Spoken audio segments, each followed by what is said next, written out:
What's your name and how long have you been in Victoria? Kyle, I've been in Victoria 2 years, but I've only been in the streets 1 month. Only been in the streets for 1 month? Yeah. And what is there to know for people who aren't on the streets? What can you tell them? Like, what do we mean? Like, specifically with the drug scene. Drug scene is rampant. It's everywhere. Everybody's using, like, they say fentanyl is made by drug dealers and stuff, but all the chemicals and everything that's here is like shipped by governments, like, you know what I mean?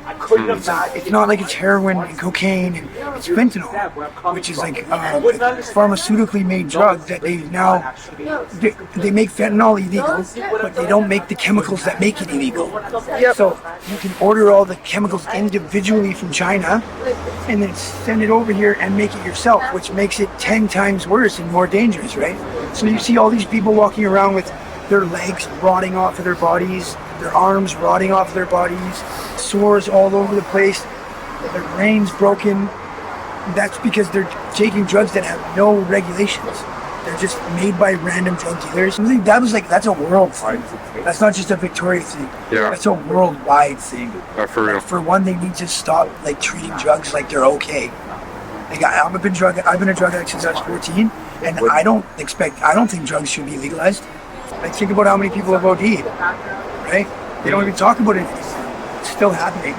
They don't talk about it. It's just crazy stuff, man. Victoria is like, there's very little resources out here. Like, I was clean for 2 years. I relapsed on crystal meth, and I was partying. I forgot my methadone.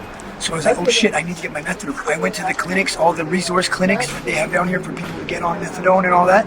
And for 3 days, they gave me the runaround, told me, go see your doctor. I tell them, my doctor's off for 2 weeks. I need an emergency script.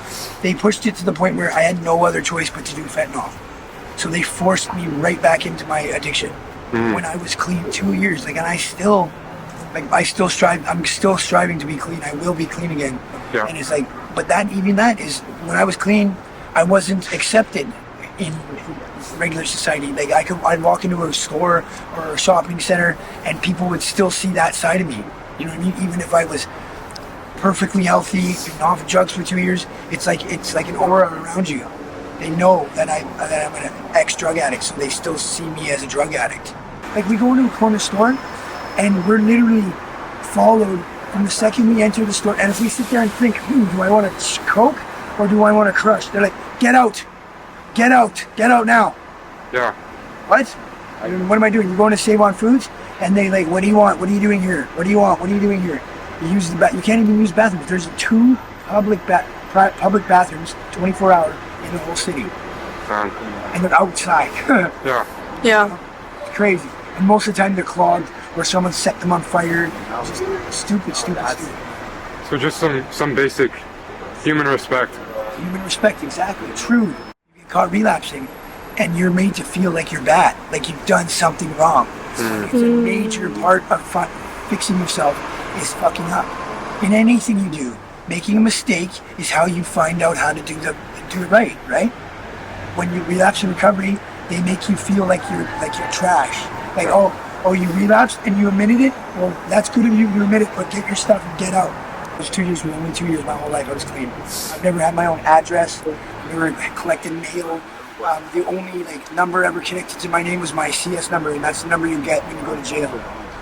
But in those 2 years, I got my ID, I got a credit card, I got a library card, I lived with my sister, I collected mail, I got treatment for my hepatitis C. I did all this shit in just 2 years, right? Wow.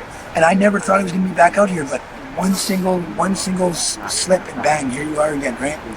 I don't even know how to explain it, because I didn't want to be here. I just all of a sudden was sitting here going, fuck.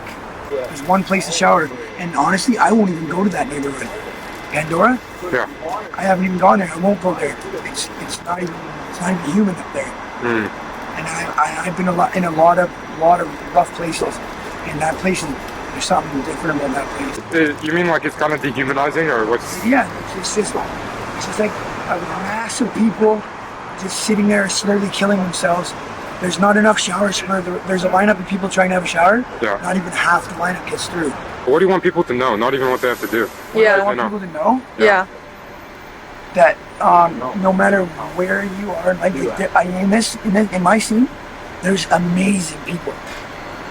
Straight up, great people. Yeah.